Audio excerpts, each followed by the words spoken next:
Check. You know what it is. Your boy EJAY the DJ. Like I said, I'm outside on those sidewalks. You know where we at, right? ATL. But my homie from Harlem, New York City's in the building. So what's going on, fam? Feel me? It's Jonny Fatz out of Harlem, New York. First thing first, I appreciate you. Yeah, anytime, bro. Appreciate you for this. Appreciate you for everything. No doubt. Feel me? Yeah, we here. We in the A right now.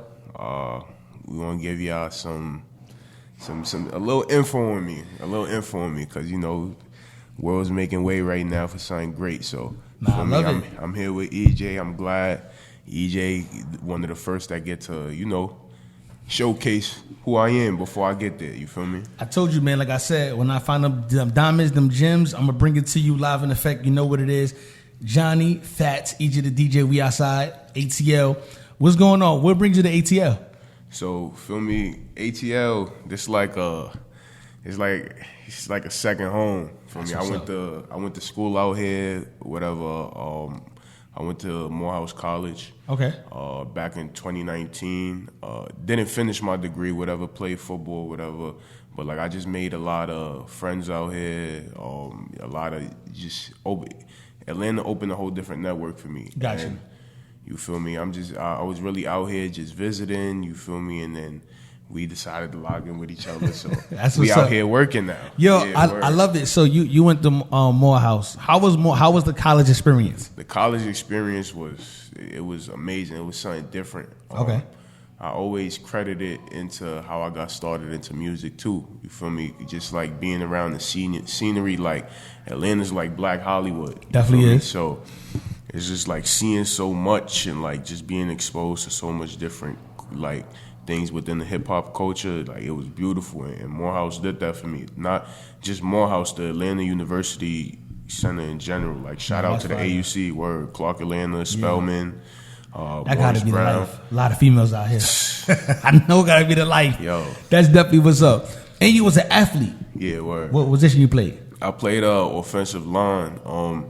Funny story, like in high school, being from New York, so you could you understand from like a personal standpoint as far as like we don't have like a heavy football culture out there. Everything is hoops. Yeah, everything basketball. So like I ain't played football until I got here. Like I came visited for high school, and then they was like, "Yo, we'll be willing to work with you, whatever." That's what's up. Feel me? They see my size. I came for training camp.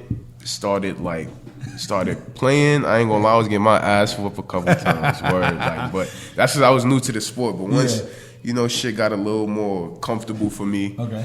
Feel me? We played, and that's what's up. And we did a little something. It wasn't nothing a little too crazy, but listen. The fact that you played college football is dope. And then Morehouse, they got a whole stadium, so I could imagine the energy, the field, the people, just the black experience out here in Atlanta is just something phenomenal.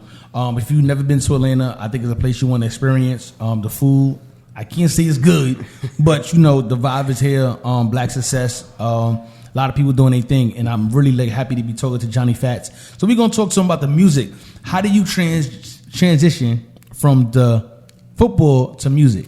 So funny story. Like if you would have asked me what I ever thought I'd be making music, hell no. And then it's just like my story is just like a demonstration of how life just throws shit at you, and you just gotta make shit work. Like that's a fact. So after I went to school like over here in the midst of like when COVID was beginning. So like my freshman year was like the last year before COVID, the last year before everything was regular. Okay, 2019. 2019. Wow. So come back 2020 for the second semester, we like midway through the second semester, and then they like, oh, this shit getting serious. That's when they like quarantine, they shut everything down, send everybody home. And while I'm home or whatever,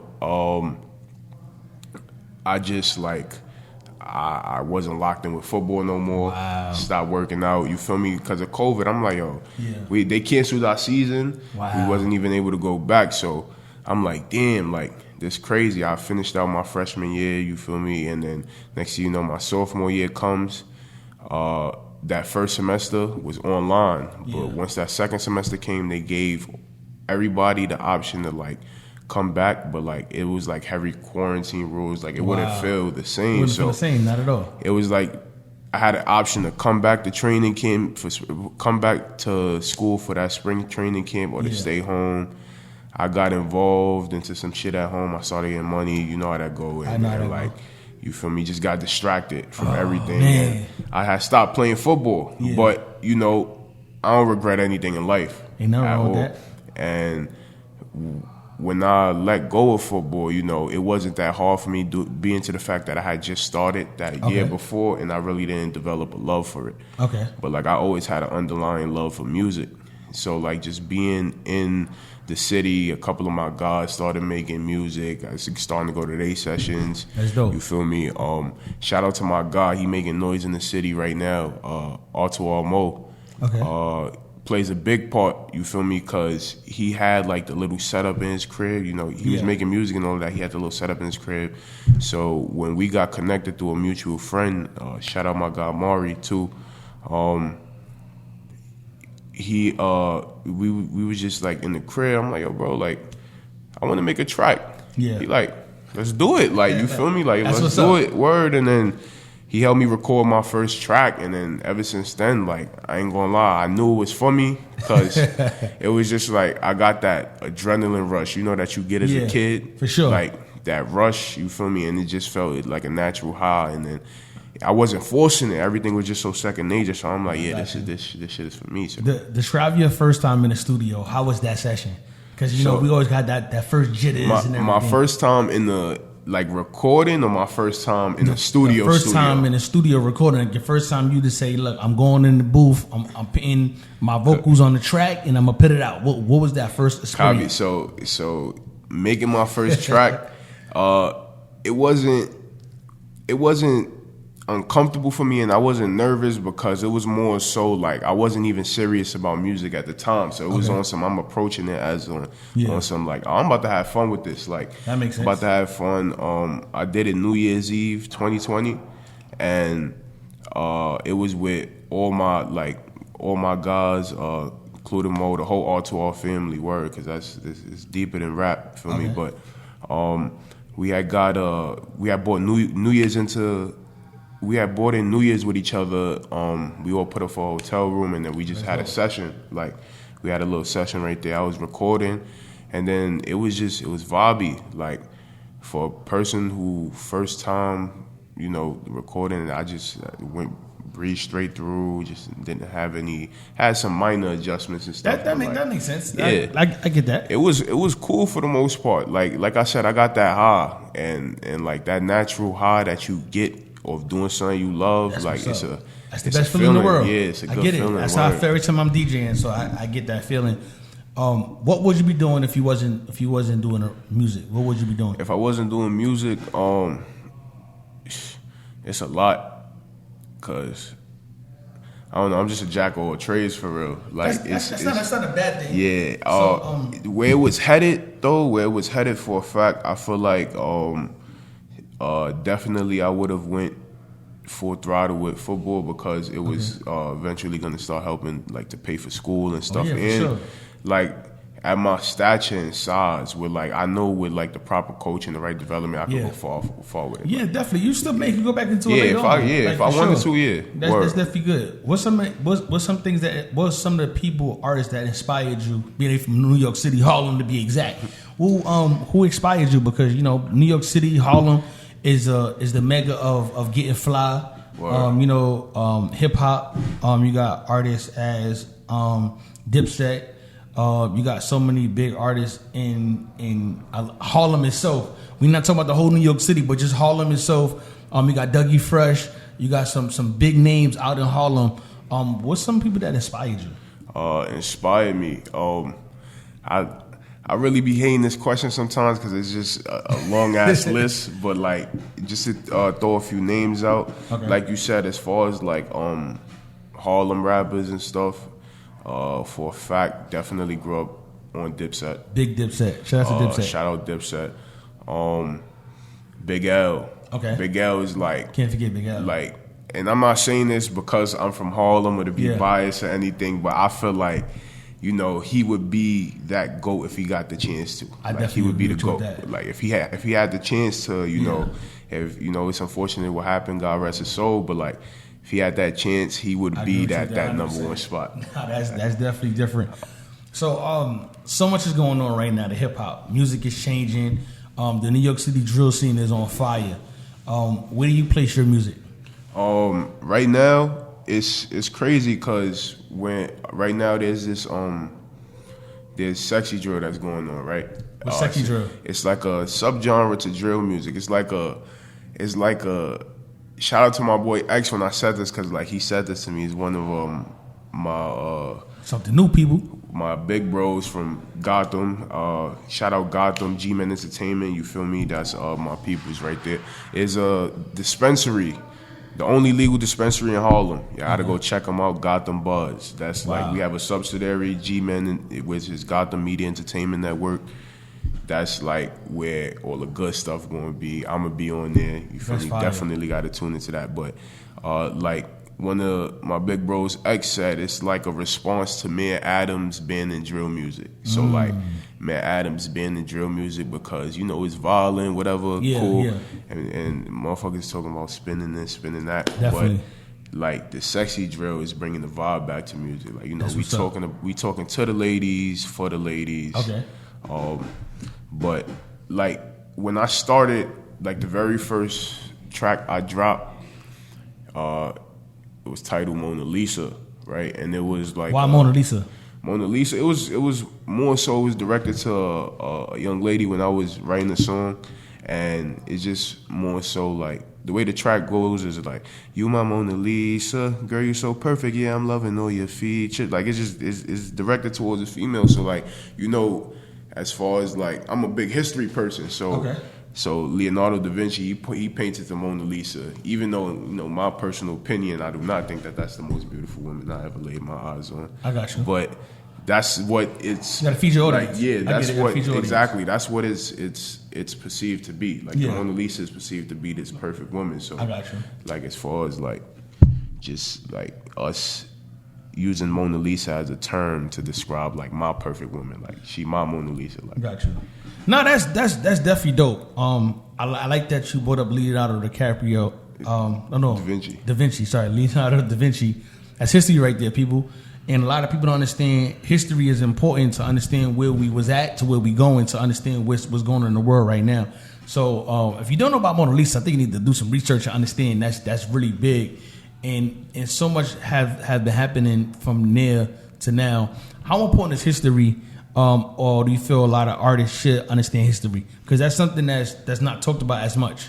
So like when it comes to history, when you think about it, like as an artist, like the history just gives you content. Yes. You get what I'm saying? Like you see how I was able to like, Leonardo da Vinci, Mona Lisa, but I incorporated that into my music, and you know, culture is like. Understanding history helps you understand culture. I agree with you with that 100%. And like moving a certain way, like the way you everything from the way you dress, the way you speak, is just culture. Like you said, out of Harlem, we got our own sway. Even though New York City is a very like generalized place, but like you would, if a New Yorker would know who's from where based on how they talk. I agree. How they dress. Facts. You know, everything. You like, oh, he from the Bronx, he from Harlem, he from Brooklyn. But like you go out of New York, they just gonna be like, oh, that's a New Yorker. Yeah, I agree with you with that 100%. But like just as if you understand the history, it just makes life easier when it comes to anything you're doing. That's within the arts. If you want to shoot films, if you want to rap, it makes everything easier because you could just make references to stuff like important histories, events, and you can incorporate that into your music. But got you. Yeah, for the most part. So, as things is coming up right now, we approaching the springtime, summertime. Music in New York City is booming. Music in Atlanta is booming. Where you see yourself by the end of the summer? By the end of the summer, like I said, I made this promise to myself and to some of my people that this is my notoriety year. Like, okay. You know, everything else before this was just like a preparation. Like, because before before I dropped my first song, I took a whole year to just record and see, like nobody knew I made music. When I dropped my first song, it was just a surprise to everybody that knew me. Now that's definitely dope. So what's the process of you being in the studio? Like how does that work? Because the studio is a process. Like you go in there and knock it out. Do it take several hours? How do you what's your process? It depends on the vibe for real. Like sometimes I just be like, I like to write a lot because I do enjoy structure, like within my music. But sometimes I just go in there and freestyle, catch the vibe. Okay. Like it's more of a built up confidence thing. Yeah. And just like when I'm in there, pause. Like when I'm in the booth. And like, say if there's a beat that I really, really like, and I'm like, nah, I can't write to this. I just gotta catch the vibe. I sit in the booth, just listen to the beats, whatever, or the beat, and just like once I catch that pocket, it start flowing. Yeah, yeah. But a lot of the times too, like I do like to structure the music, even though when I've never learned how to properly write bars or like structure a song, like I just know you get that feeling when it's time to transition or like into like a hook or whatever. Like that's what I'm saying. Like everything just comes second nature, but that's because I had built that genuine love for music and like I just understand it so much. So when you was coming up, your parents listen to music? My parents do, but like. I don't know if the question you about to ask me is going this way, but like, do they have like influence on like my music? So funny thing, like I'm Central American, like my parents are from Honduras, so both of my parents are Honduran, so like they do like have their own music taste, but it's like Latin, like or everything else that I know is just like my big brothers or like I said, culture, me watching TV, whatever. I just always genuinely had a love for music. So it was like, I was probably like 4 or 5 years old when I seen like the Little Richard. Compa, right? Compa? Well, compa is Haitian. Okay. Compa is Haitian. So in Honduras, there's different types. A lot of people see me, I start speaking Spanish, they start panicking. They're like, yo, like, well, you speak Spanish, but it's black people everywhere. So got you, no doubt. But like as far as like my people, the Garifuna people, they're located in Honduras, Guatemala, and Belize. Yeah, Garifuna. Yeah, so I learned that a little bit. I learned a little bit of Garifuna, a little bit. It's a little, not too much. Yeah, like so we dance the punta music. It's like it's kind of like punta music is kind of traditional, like tribal music, drums. Yeah. I'm familiar with the drums. Everybody get drums. Around. I ain't gonna lie, that'll be a good little mix if you could put some beats together with that and really up it a little bit. I got something about that. That's where I was going with it because I knew I knew was in the area. I know compa and I know a little bit of the music, but I'm learning that area. Yeah. So I definitely understand where you're going with it because music is universal, like you said. Yeah. You could play with it in so many different ways with the beats, the drums. You could mellow it out. You could really play with it, and the drums right now was really in. Like you could really play with the drums, like exactly. For real. That's why, and that's another thing too. That's why I say like I understand it so well because I always tell people like good music is good music. Good music is good music. You can't lose. Because like I said, like my parents being of Honduran descent, Garifuna descent, and everything, they're not listening to They're not listening to Temptations, Marvin Gaye, all of that. Like that stuff I had to learn on my own and go out my way and like become a student just off watching the movies, and the movies would make me do more research and stuff. And then I look in, and it was like I was honestly I say I was been supposed to start making music, but I also had that mindset of like caring about what people think. Nah, and you never could do that, man. Yeah, exactly. But I was young. I was 15, 16, 17. I understand that. That makes sense. But sometimes listening to people, they'll throw you off your track. Exactly. 100%. So what your parents say about you being a rapper? My mother's a pastor. So like, she supports me. Yeah. It's definitely not what she envisioned for me. Okay. You feel me? But she definitely supports me. She shows love towards it. As far as my dad, he shows love towards it too. He's like, yo, like I'm glad, like even though like having that conversation with them, like I'm not about to finish my studies. I'm going full throttle with this shit because this is my dream. It was a hard conversation to have, and you know, still to this day to get them to see what I see, you know, is going to be complicated, but. That's, I got you on that one. Yeah, it's all within yourself. You know, you gotta know for a fact, and you gotta be confident for a fact that you're gonna get there. So 100%. Word. So what? How many? You got any EPs out right now? Any like solid songs? So EPs, no. I do have 2 singles out currently. Mona Lisa, Let Me Hold You. Okay. That's on all platforms. My 3rd single is coming out. It's about to be a redrop. It's called Come Over. Definitely everybody should look forward to that one because that's gonna be a summer song right there. It's gonna be a bop. As far as EPs, definitely gonna get something going during the summer, like towards the end to bring that fall season in. You got a title for that yet? The EP? Yeah, or you still deciding? I'm deciding between a few. Okay. Between a few. It's no rush. I just want to get a clear understanding of the direction you're going in. Mm-hmm. Definitely got that single out. You know what I'm saying? Right now, Mona Lisa, go streaming on all platforms. It's gonna be in the description on the bottom. So make sure you go. You know, hit that like, that share. You know, tell a friend. You know, my boy's here. Like we trying to make it work. He's hustling, man. So this is what we do with independent artists. We give them the spotlight to talk. They talk. So I want you to learn about them, grow with them, listen to their music, and give them the platform that they deserve. Because that's what we're doing here. What's some things that's next for you? So, like I said earlier, this is my notoriety.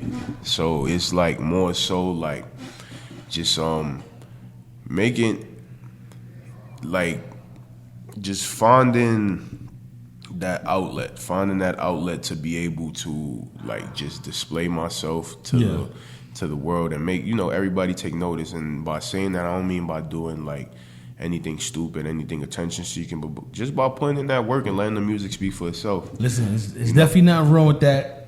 Hard work pays off and the grind never stops. Let everybody know where to find you at. My Instagram, Jonny Fatz. All platforms, Jonny Fatz, YouTube, Jonny Fatz. Definitely go check out Mona Lisa. Go stream Mona Lisa. Go stream Let Me Hold You. I also have 2 KJ Shotted live performances. One for the Let Me Hold You track, and I did an imaginary players freestyle. Shout out Jay-Z. And yeah, go check those out. The numbers on that is increasing slowly but surely.